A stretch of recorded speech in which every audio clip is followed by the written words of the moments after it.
अरे योगिता कितना शर्माओगी यार, तुम्हारा हाथ ही तो पकड़ा है मैंने सिर्फ। हाँ। तुम्हें तो पता है कि मुझे ये सब शादी से पहले बिल्कुल भी ठीक नहीं लगता।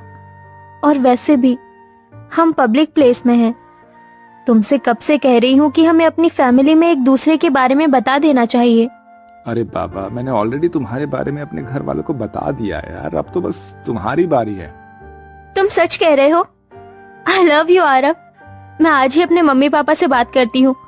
योगिता आरव एक दूसरे के साथ पिछले 2 सालों से रिलेशनशिप में थे। योगिता थोड़ी शर्मीली किस्म की लड़की थी, इसलिए आज तक उसने कभी भी आरव को ठीक से गले तक नहीं लगाया। दोनों ही एक दूसरे के बारे में अपने माता पिता से बात करते हैं और कुछ ही समय में उनकी शादी हो जाती है। आरव तेरी चॉइस तो बढ़िया है यार। अगर मैं भी तेरी जगह होता ना, तेरी जैसे जवान होता, तो बिल्कुल योगिता बहू जैसी लड़की से ही शादी करता। अरे जैसे ही क्यों, मैं तो योगिता से ही शादी कर लेता।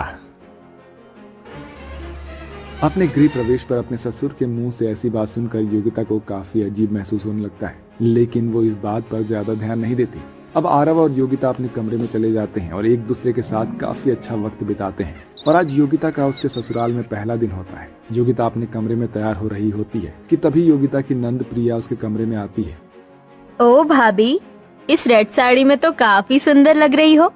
आपको पता है ना कि भैया का फेवरेट कलर रेड है। कहीं वो आपको इस साड़ी में देखकर दोबारा से सुहागरात मनाने के मूड में ना आ जाए। वैसे कैसी रही आपकी फर्स्ट नाइट? प्रिया, ये सब तुम कैसी बातें कर रही हो?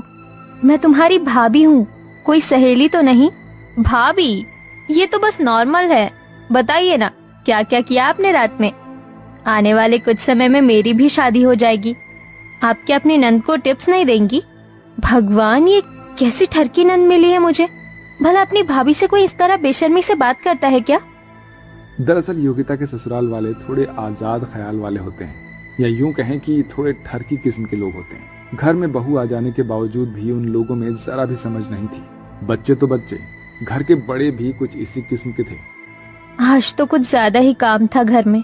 एक काम करती हूँ, थोड़ी देर आराम कर लेती हूँ। घर का सारा काम खत्म करके योगिता अपने कमरे में आराम कर रही होती है कि तभी योगिता का देवर दिनेश बिना अपनी भाभी के कमरे का दरवाजा खटखटाए उसके कमरे में आ जाता है, जिसे देखकर योगिता अचानक से हिचकिचाते हुए घबरा कर उठती है। अरे दिनेश, तुम ऐसे अचानक कमरे में कैसे चले आए? तुम्हें दरवाजा खटखटा कर आना चाहिए था ना। भाभी, मैं कोई पराया मर्द थोड़ी ना हूँ, आपका देवर हूँ भाई है? और देवर तो भाई के समान होता है ना।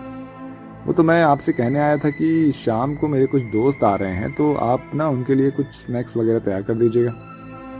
अपने ससुराल वालों की ऐसी हरकत योगिता को बिल्कुल भी पसंद नहीं आ रही होती है। ऐसे ही एक दिन, योगिता बहू, अब तो तुम्हारी शादी को काफी समय हो गया है, तो कब दादा दादी बना रही हो हमें?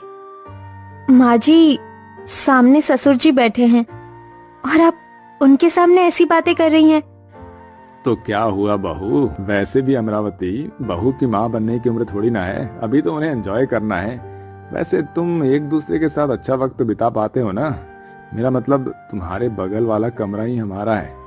वैसे कल रात तो तुम्हारे कमरे से बहुत आवाजें आ रही थी, हैं? लगता है बहू बेटे में कुछ ज्यादा ही प्यार हो रहा है। अपने ससुर की ऐसी बातें सुनकर योगिता शर्म के मारे पानी पानी हो जाती है और भागती हुई अपने कमरे में चली जाती है। भगवान, ये कैसा ठरकी ससुराल मिला है मुझे। एक से एक ठरकी लोग हैं यहाँ पर। भला बहू से कोई ऐसी बात करता है? कहाँ फंस गई मैं इन लोगों के बीच में। आरव बिजनेस के सिलसिले में घर के बाहर ही रहता था, जिसके चलते योगिता आरव को इन चीजों के बारे में बता नहीं पाती थी।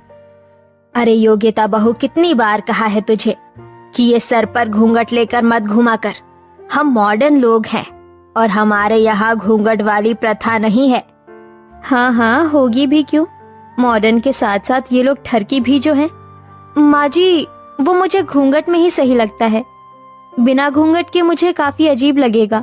एक बार तू ये घूंघट हटा कर तो देख, बहुत सुंदर लगेगा। अमरावती अपनी बेटी प्रिया के साथ योगिता को जबरदस्ती कमरे में ले जाती है और उसे साड़ी के बजाय एक वन पीस पहना देती है।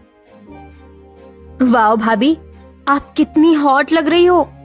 माँ जी, प्रिया, मुझे